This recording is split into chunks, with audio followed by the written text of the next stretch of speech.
premier jour de l'année. Les vacances finissent mal pour nous. Je veux dire que nous sentons mal qu'elles finissent. Aucun mur ne nous sépare de la mer encore chaude, et le parc du lycée à la fin de l'été est une île verte, une terre toute neuve qui attend ses premiers explorateurs.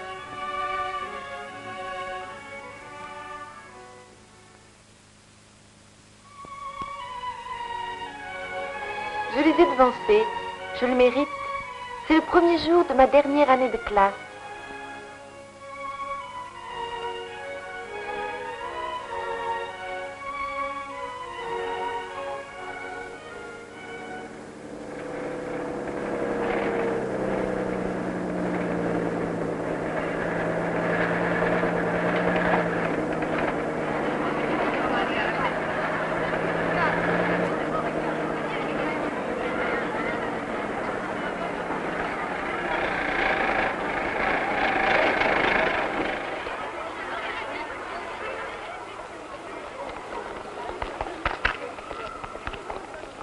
Les nouveaux doivent nous regarder avec envie. Pour nous, tout est connu ici. Les professeurs n'ont plus de mystère. Le temps des vacances a seulement renouvelé le plaisir de les retrouver chaque matin. Cher monsieur Ripert, vous n'avez pas cessé d'être notre ami depuis ce premier jour. Je m'en souviens très bien encore. Vous nous avez accueillis en 6e. Je vous accueille tous ce matin pour la première fois. Et je voudrais vite que vous vous sentiez chez vous, dans cette maison qui va être la vôtre pendant plusieurs années. J'imagine votre gêne. Vous vous sentez encore bien seul.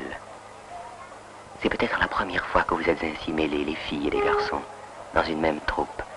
Et cela vous paraît difficile, trop nouveau, trop différent de vos habitudes.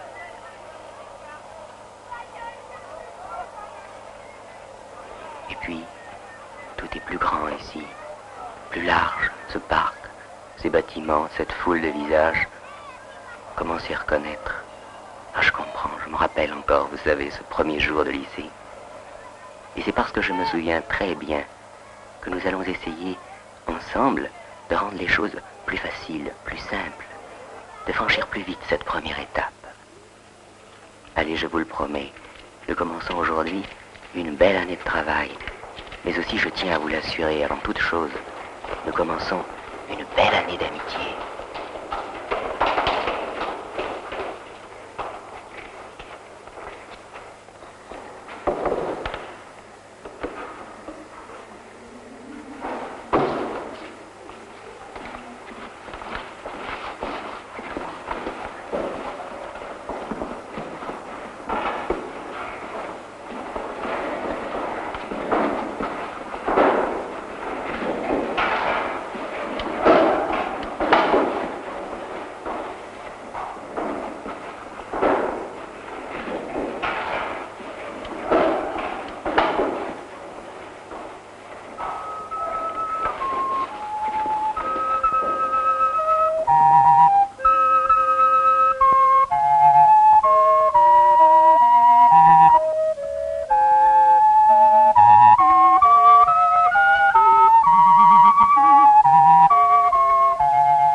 À peine, il fallait nous diviser en équipes. Nous nous groupions. La classe, peu à peu, prenait un autre visage. Déjà naissaient les sympathies et l'amitié.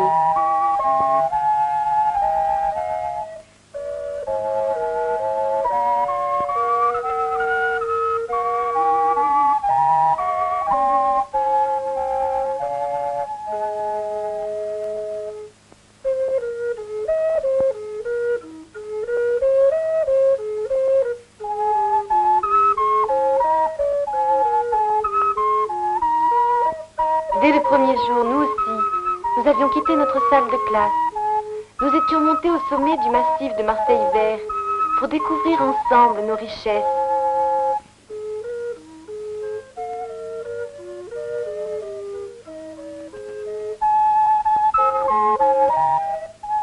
Je me souviens du vent.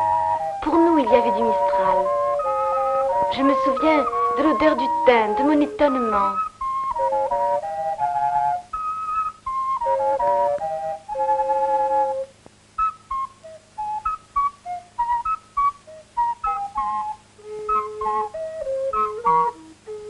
Ce 1er octobre ne ressemblait à aucun autre.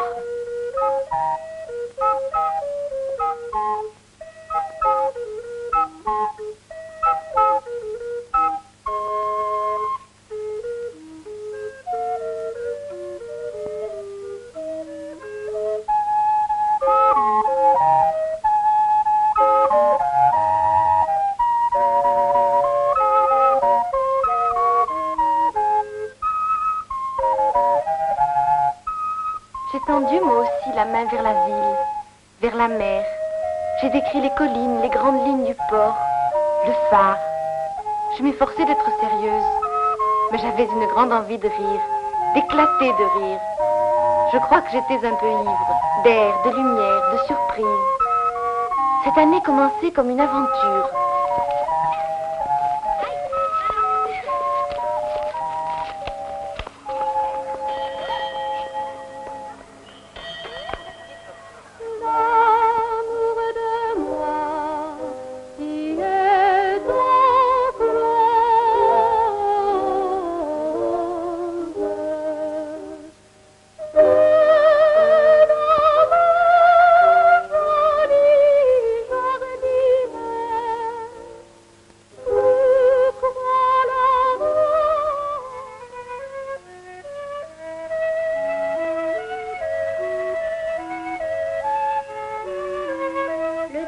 Lécier son manteau de vent, de froidure et de pluie, et ses vestus de broderie, de soleil luyant, clair et beau.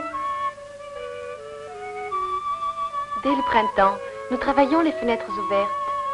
Tous mes souvenirs de classe à Marseille vert sont baignés de soleil et de chants d'oiseaux. C'est une chance. Nous avons traduit Virgile l'an dernier dans un grand bruit de cigales.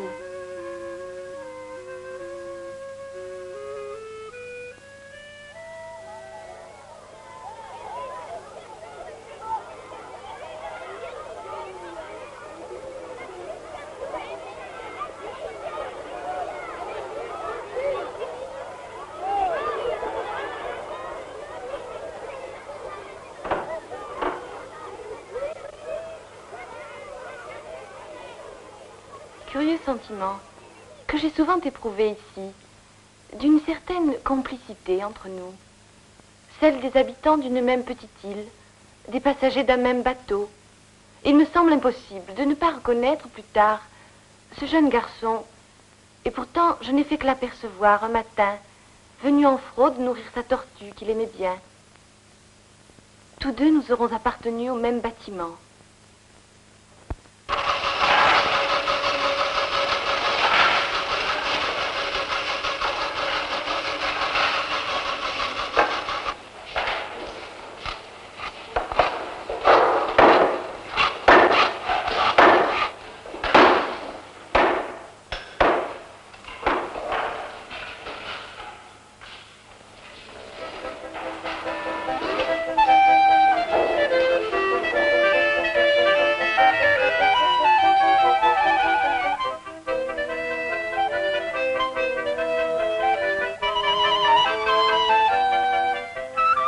Quand j'évoque toute la maison autour de moi, active et familière, tous ces visages et toutes ces mains qui continuent de s'animer aux mêmes heures, je suis heureuse.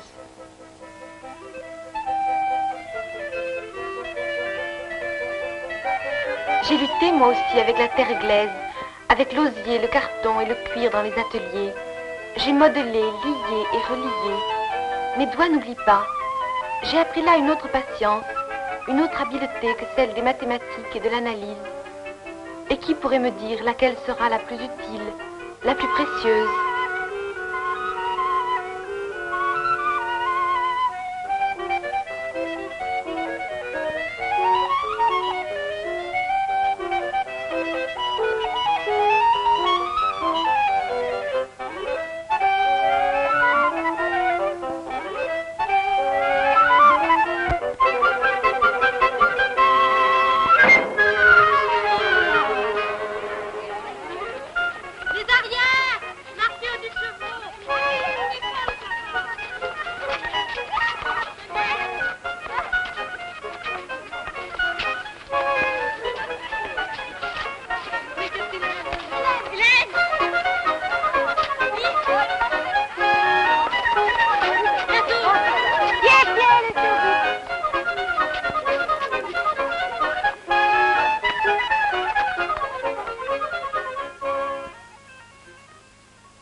quand je rencontre Véronique au hasard d'un couloir, c'est toujours pour moi une courte apparition.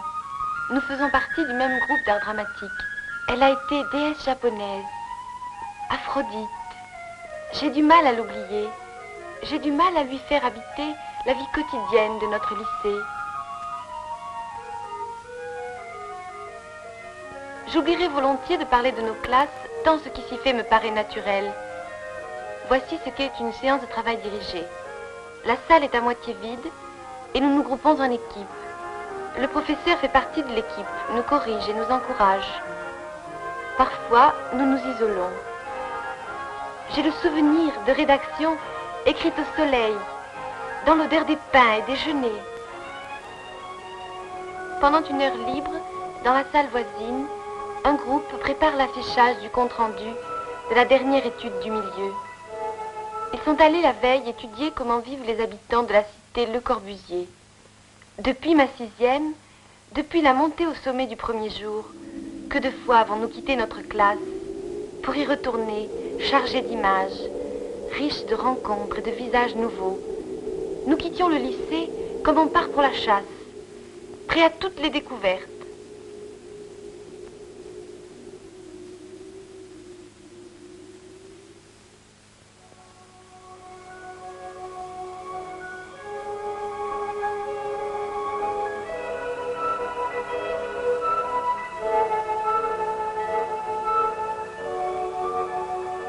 Les fleuristes profitent d'un moment de liberté pour aller cueillir un bouquet nouveau.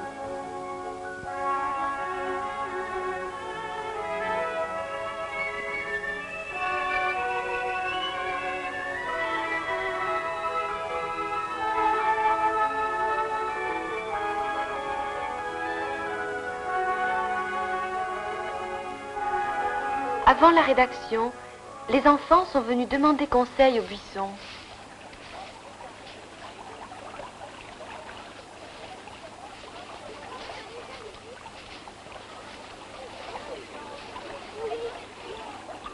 Quelques arbousiers, chargés de leurs fruits mûrs, ressemblent à un buisson de braise ardente.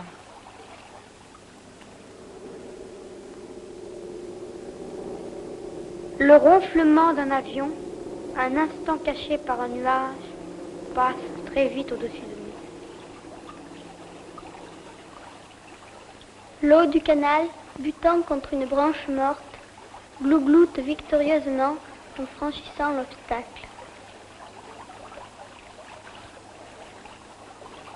Près de moi, chante d'une voix plaintive l'eau qui s'écoule dans le canal et qui fuit vers le petit bois. Le vent qui passe entre les arbres imite une fine cascade qui sautille de roche en roche. Le vent fredonne sa chanson aiguë entre les pins de la colline. Sur la masse embrumée des collines de l'Estac, s'allonge au premier plan la presqu'île de Malmousque, éclairée par un pâle soleil. Des rayons de soleil jouent à cache-cache avec des buissons. Des arbres tordus tendent leurs branches vers le ciel. Nous étions 4 ou 5 à la recherche de quelques papillons rebelles, quand brusquement apparut à nos yeux un énorme crapaud hideux et hésitant. Il nous regarda tous de son œil interrogateur et, confiant, il continua machinalement d'avancer, par petits bonds réguliers, vers un épais buisson. Il n'y a bête ni oiseau qu'en son jargon ne chante ou crie. Le temps a laissé son manteau de vent, de froidure et de pluie. Rivières, fontaines et ruisseaux portent ton livret joli, gouttes d'argent, d'orfèvrerie. Chacun s'habille de nouveau. Le temps a laissé son manteau. Le poème est choisi, retenu. Ils l'apprendront ce soir.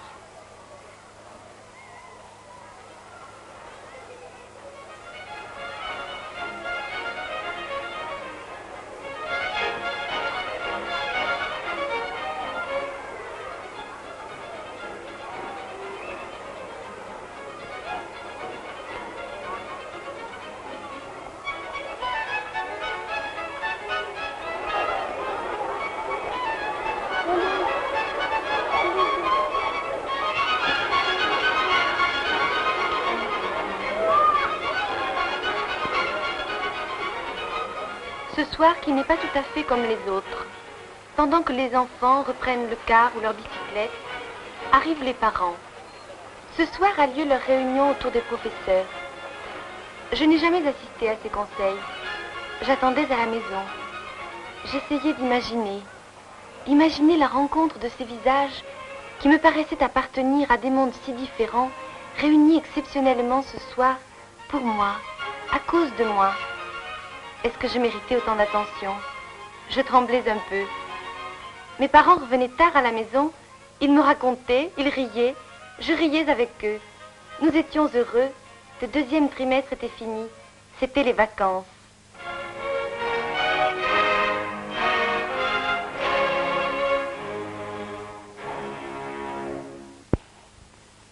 C'était l'été, éblouissant, la mer.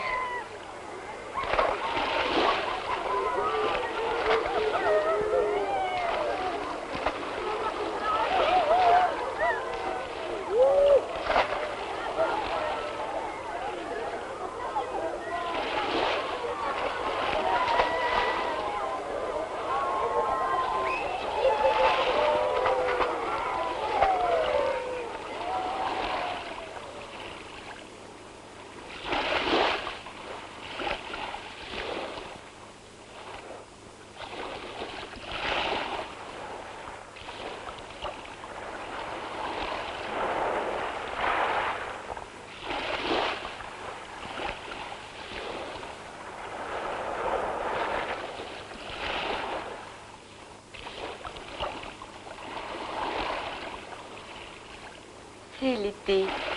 L'année va finir. Demain, je ne serai plus élève. J'ai eu ce matin les résultats.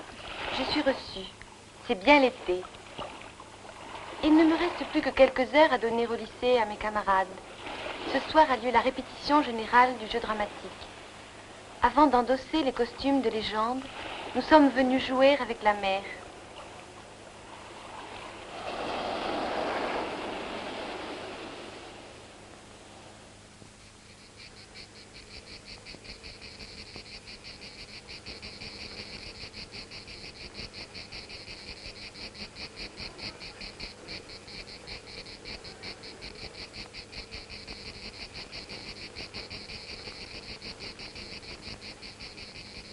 Le lycée paraît abandonné déjà, mais c'est nous qui nous y abandonnons. Bientôt il va redevenir, seul, l'île verte que nous avons envahie un matin d'octobre.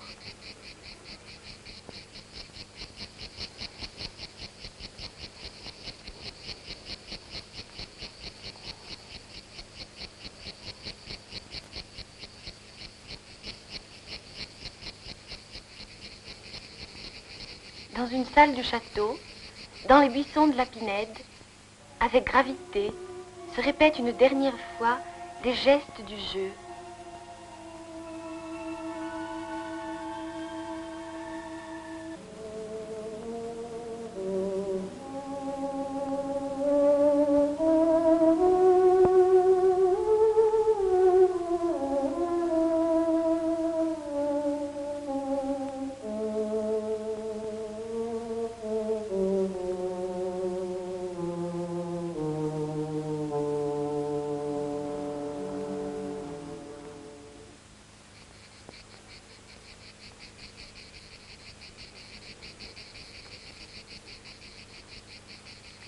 J'aime ces fins d'année où un petit groupe, dans le secret, prépare pour tous la surprise d'un spectacle.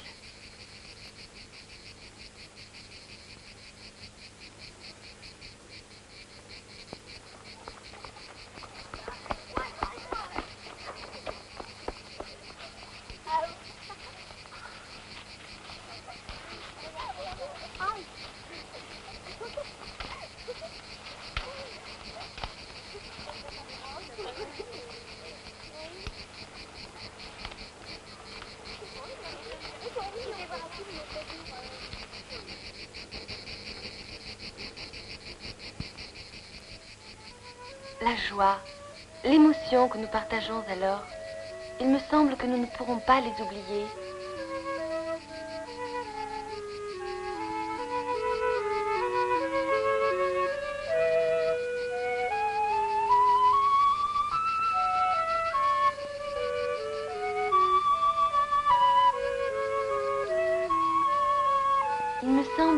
richesse ne peut pas s'épuiser dans l'instant.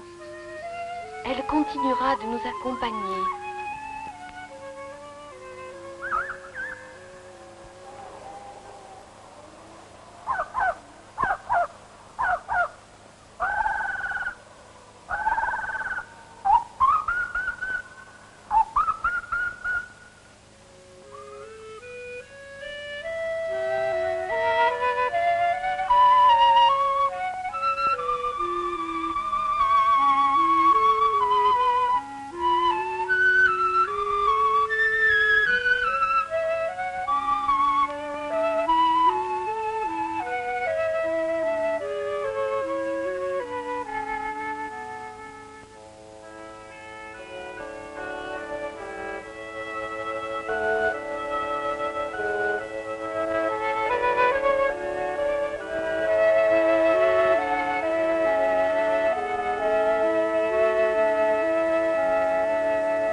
Chaque jour, Colotte emportait l'adieu du monde à la lumière.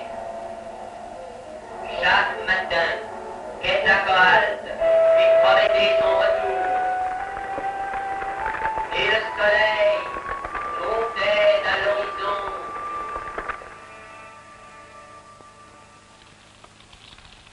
Non, cette richesse ne peut pas s'épuiser dans l'instant. Elle continuera de nous accompagner.